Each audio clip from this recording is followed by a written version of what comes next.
Woodstock Baby, a novel in poetry.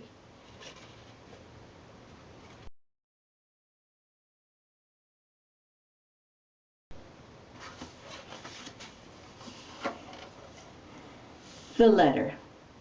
Elizabeth has moved back to Boston after 14 years, and I will visit her there, I hope. What will that mean?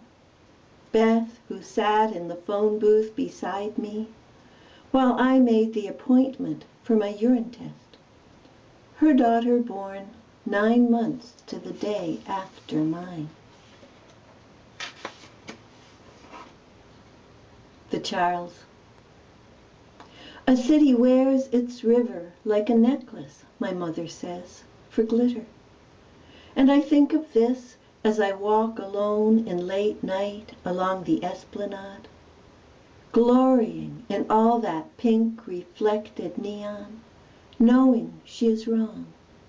No, this is beauty. And in this jeweled dark, those giant golden carp that boys in daytime fish for, keep in buckets, sell to pet stores, open wide their ghostly mouths, and swallow buildings full of human life. Boston Garden with Joby and Beth. I say I would like to make love with one man from every race on earth, and have a child by each one. Joby says she will never have children at all, this planet too crowded already, but would rather adopt Black and Native American babies and so serve humanity. We are sitting in the crisp grass by the swan boats, munching sandwiches, drinking sun. Onion soup. Joby will never be poor, hates poverty. She will be a rich and charismatic writer, and so cooks onion soup, which she says is the soup of the wealthy and grand. We top it with croutons and sharp cheddar cheese. We hold our spoons with pinkies uplifted. Don't let anybody tell you different. Pregnancy is catching. All summer I stayed in the cottage with Mitch and Marlene, who was pregnant. All summer I studied the pink pregnant book, rested my hand on her belly, breathed the salt spice of that baby. That was the summer. Before the summer, my baby was born.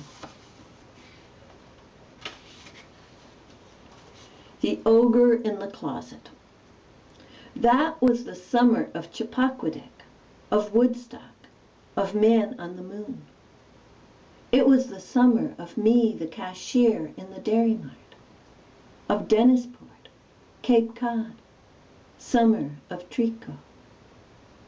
That was the summer of Mitch in his room, roaring out at his women. His wife, Marlene, and her sisters tiptoeing around him. Her belly expanding. Me and my brother Daniel tiptoeing around him. Our egos contracting. That was the summer I felt like a child in the household of Mitch. That was the summer, before the summer, that everything changed. Ryan. Imagine you've just got back from Woodstock, and you and Joby are drifting along in the tangerine sun of 1969 Boston Common. And the feet under your ankles are looser than air. And there, bobbing up toward you, this guy, whose eyes twinkle like Charlie River at high noon, and you consider that he looks just like Donovan, mixed in with Mick Jagger and an elf, who says with his slight Scottish brogue, "Were you just at Woodstock?" And you say yes.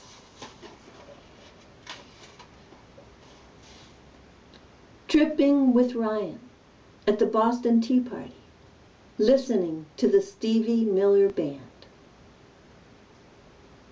Music, throbbing in the skin of the instruments, pulsing in the breath of our vision, moving in the flesh of our hands where we touch pink on pink neon reflected in the river.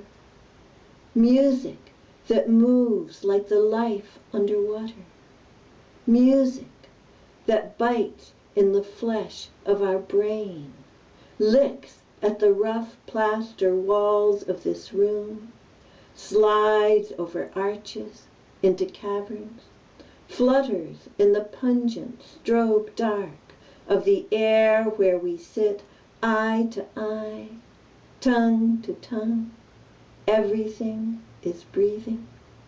Music underfoot, in our bones, in the folds of our heart. Music is alive, is a woman. She is twitching, yawning, stretching, rising to fill the soft, swollen bed of my groin. She is love. He is here. I am water.